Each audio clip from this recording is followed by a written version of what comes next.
Hey everybody, welcome back to the channel. Liam Douglas here in Roxborough, North Carolina, and in today's video I'm doing an unboxing review of the new Viltrox 27mm f1.2 Pro lens for the Fujifilm X mount. So let's go ahead and take a look at this lens. As you can see, it comes in a really nice box, just like the 75mm did. And we'll go ahead and get it opened up here and show you what we have inside. Now, this, of course, we have our paperwork, our manual, and our warranty cards from Viltrox. And we have this foam insert, which helps keep everything nice and safe. We have a lens carrying bag in this bag here, just like we got with the 75mm. So it's a pretty nice looking bag. Nice soft padded lens carrying bag. And then of course we have the lens itself. Alright, so now let's pull this bad boy out of here. So as you can see, it is a decent sized lens. It's not super chunky and it's not extremely heavy either. Just like the 75mm, it does have an aperture ring on the lens barrel, which us Fujifilm shooters absolutely love having. You have your front and rear lens caps. It is a 67mm front filter thread. And then you also have your Viltrox lens hood, which of course is made of plastic. Now the lens is metal construction and it is dust and weather sealed. So it is dust and weather resistant. Now, this is a 27mm lens, which is equivalent to about 40.5mm in full frame equivalent field of view. Now, the maximum aperture is f1.2 and the minimum aperture is f16. It is APS-C format. It does have autofocus, which works really well. There is no image stabilization in the lens at all. Now, the angle of view is 55.3 degrees. It is 11 inches minimum focusing distance, or 27.9 centimeters. And the optical design is 15 elements in 11 groups with 11 diaphragm blades to create your beautiful circular bokeh. Now this lens's dimensions are 3.2 by 3.6 inches or 82 by 92 millimeters, and it has a weight of 1.2 pounds or 560 grams.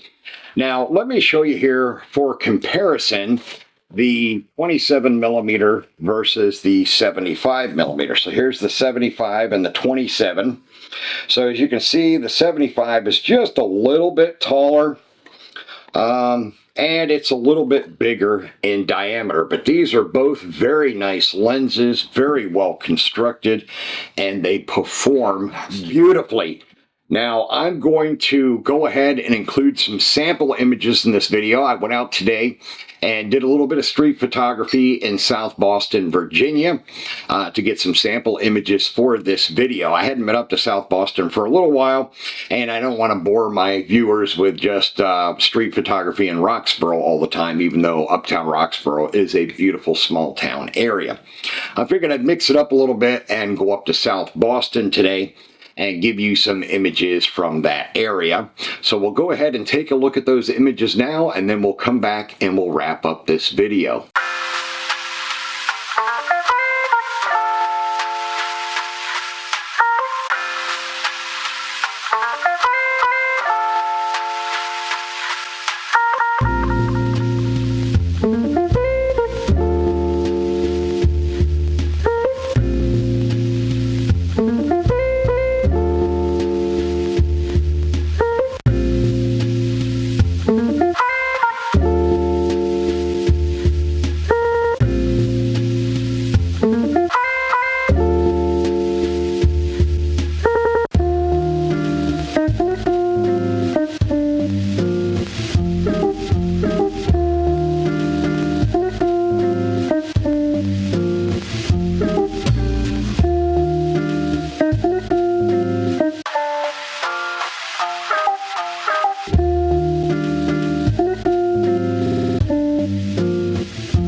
Okay, now as you saw from the sample images, I got some really great photos in South Boston.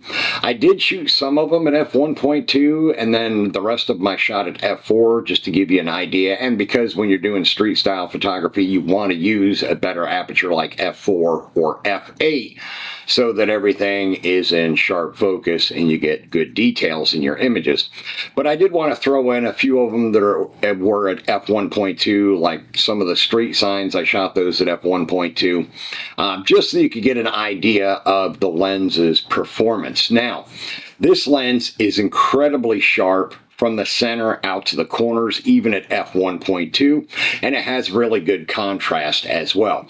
Now, I'm not set up here with a test chart like my friends Jordan and Chris at Petapixel frequently do for new lenses, so I'll let them cover that kind of stuff. But take my word for it, this lens is super incredible, and at f1.2, it is Viltrox's second home run in their new Pro Lens lineup. Now, this lens retails for $545, which is not bad at all, especially if you remember, like I told you in the video for the 75mm f1.2, when you consider that an f1.2 lens from Canon or Sony or Nikon is going to run you $2,000 or $3,000 a piece. You know, paying $550 and $545 each for these lenses is a real steal. So you're getting a great deal. Now, shooting street photography, as you know, if you follow my channel and you follow my podcast, I prefer 35mm full frame equivalent field of view myself. I've just always been that way. But I do love 40mm field of view, especially for doing daytime and nighttime long exposures, especially daytime long exposures of waterfalls. I just really like the 40mm focal length for that, so this lens will be wonderful for shooting that kind of stuff. It is a great lens for landscapes as well. It's not super wide, but you don't always need super wide for landscapes. You don't have to shoot all your landscapes at 18mm or 24mm or 10mm or whatever the case may be. So you can get really good landscapes with this lens as well at the 40mm focal length. You can still get a decent field of view and a decent amount of content in your composition to make for very, very strong images. Now, would I recommend this lens? Absolutely. And I have a feeling, just like with the 75mm, Viltrox has released this for the Fujifilm X mount only for the time being. But I imagine a few months down the road, either the very tail end of this year or the beginning of 2024, they will be offering it in the Nikon Z mount as well as the Sony E mount. I think they only released this one in the X, the E, and the Z mount. Of course, they can't do the RF mount because Canon is forbidding third-party manufacturers from making RF autofocus lenses. So if you're a Canon RF shooter, sorry, but you're out of luck on getting either one of these fantastic lenses. Also wanted to remind you, if you would, take the time, if you like this video, to subscribe to the channel, turn on all notifications so you'll be notified when new videos release. I do have a new contest that'll be starting later on this month. You'll be able to get all the details on this channel as well as on my podcast.